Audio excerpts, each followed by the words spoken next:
On identity politics, I've mainly studied the way mainlanders of Taiwan, the so-called 外省人, construct themselves or are constructed by the other, like Holo or Taiwanese. The conclusion of this, there are lots of conclusions, but maybe the most recent conclusion on which I'm working or that I'm exploring right now is that on the 50-year or 60-year period after they arrived in Taiwan, it seems to me that they have been put in a kind of liminal position, liminal meaning between two states in their life, and also two Chinese states, like the Chinese states and the Taiwanese states, and that it's a transitional period for them that never ends.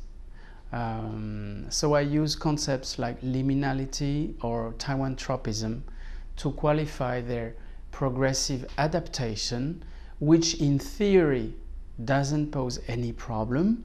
Like mainlanders in Taiwan do identify to Taiwan, and I statistically showed that very clearly.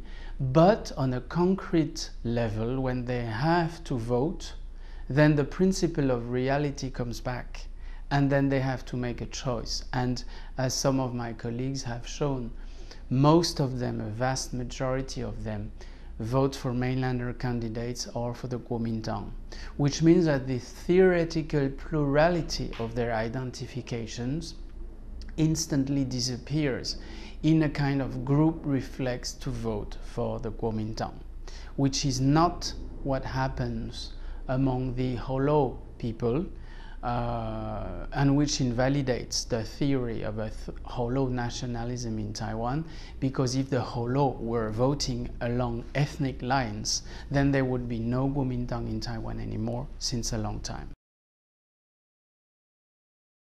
I mostly speak, or even exclusively speak, of identifications, not even identities.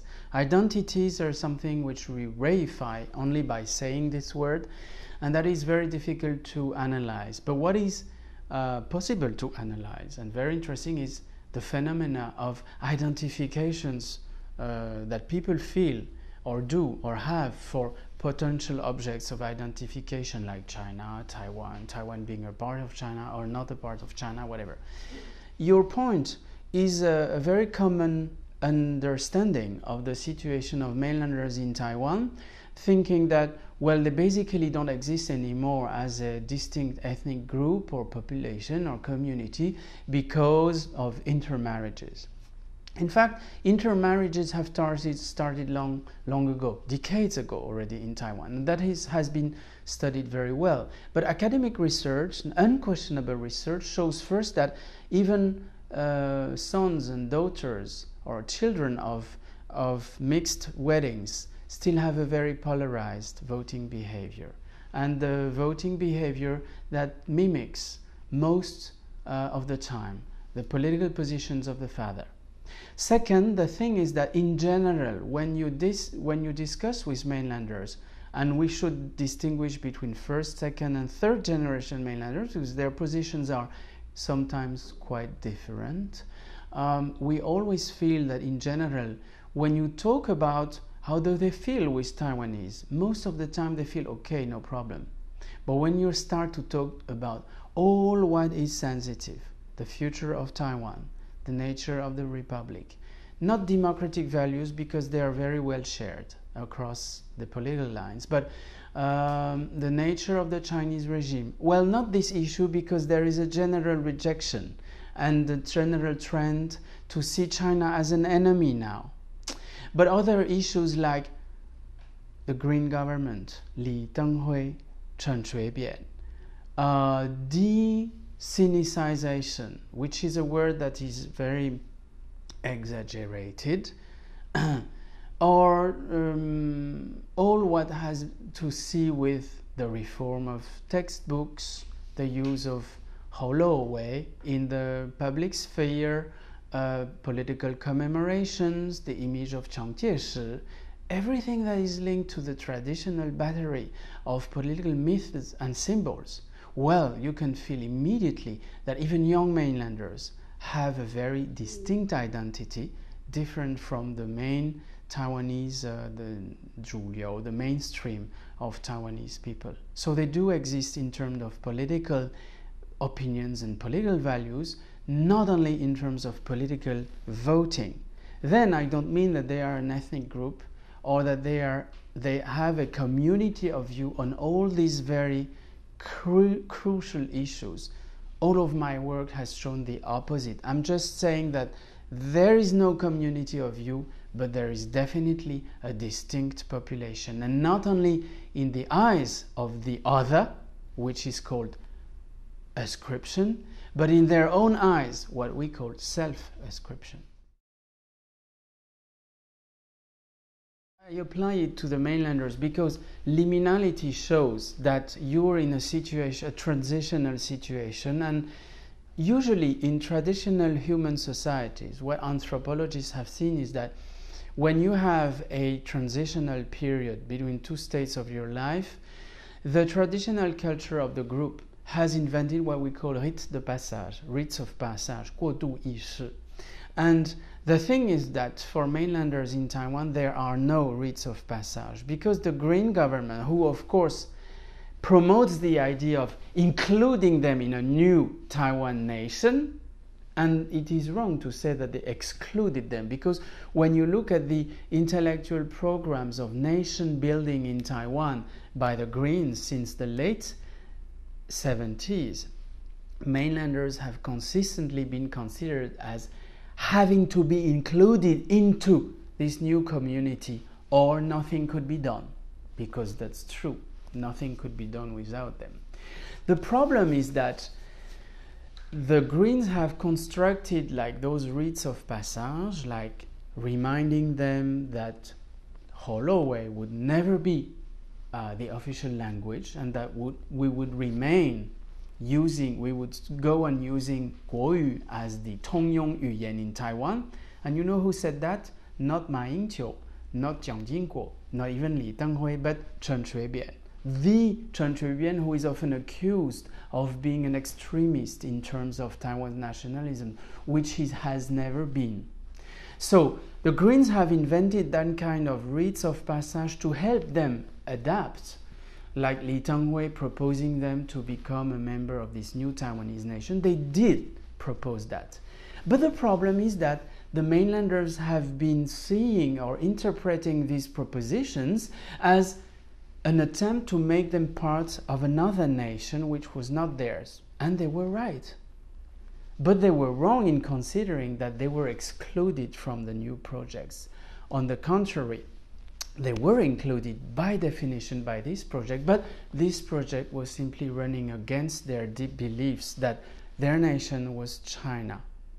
And the Kuomintang, for electoral purposes, could not go on constructing those rites of passage. So in fact, the policy, the constant policy of the Kuomintang, ever since Li Teng-hui stepped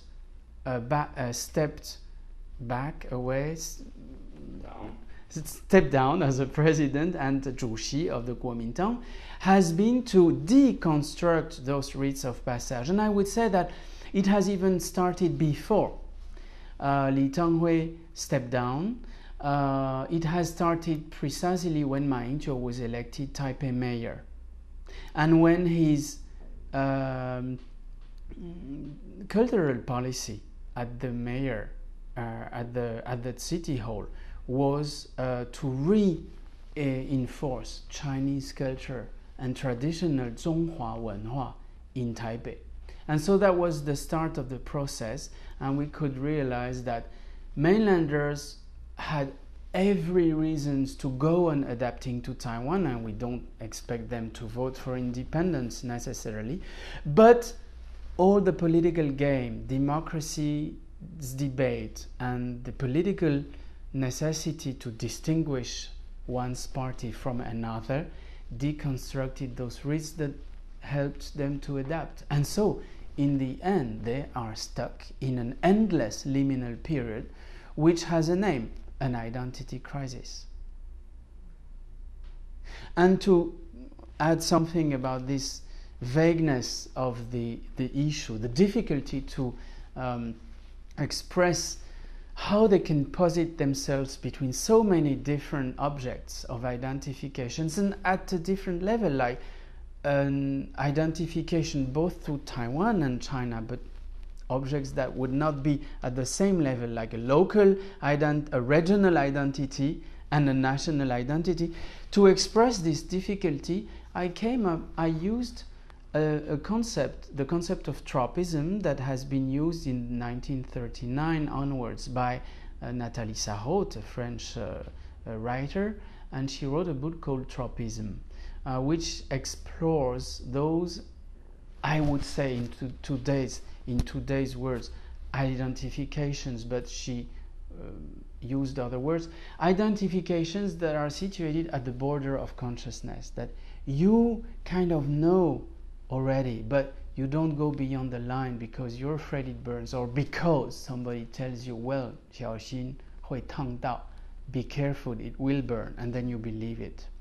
And so this tropism is also about remaining in evanescent consciousnesses that make it very difficult for mainlanders to cross the line and say, well, you know, Taiwan is our country already, and China is another country. And you know why? In my statistical studies, I have those information already. I mean that mainlanders, when they answer my questionnaire, they say concretely, well, 我出国，你要去哪里？我去中国，我去大陆。我出国, I go away, I leave the country. And many indications show to me that they accept Taiwan's independence already. Even very conservative mainlanders who hate shui-bian, who hate the blues, who like Taiwan, but not the way the Green talk about Taiwan. Well, they say, but we are an independent already, that's okay. We don't want unification. We just don't want those Green people to talk about Taiwan the way they do it and to manage Taiwan the way they do it. So my research is also showing that they are much more advanced than what we think in terms of political positioning, and sometimes very far, like acknowledging Taiwan as their own country. And I use 国 in my research. But there are all those political limitations that make them so hesitant when it's about crossing the line.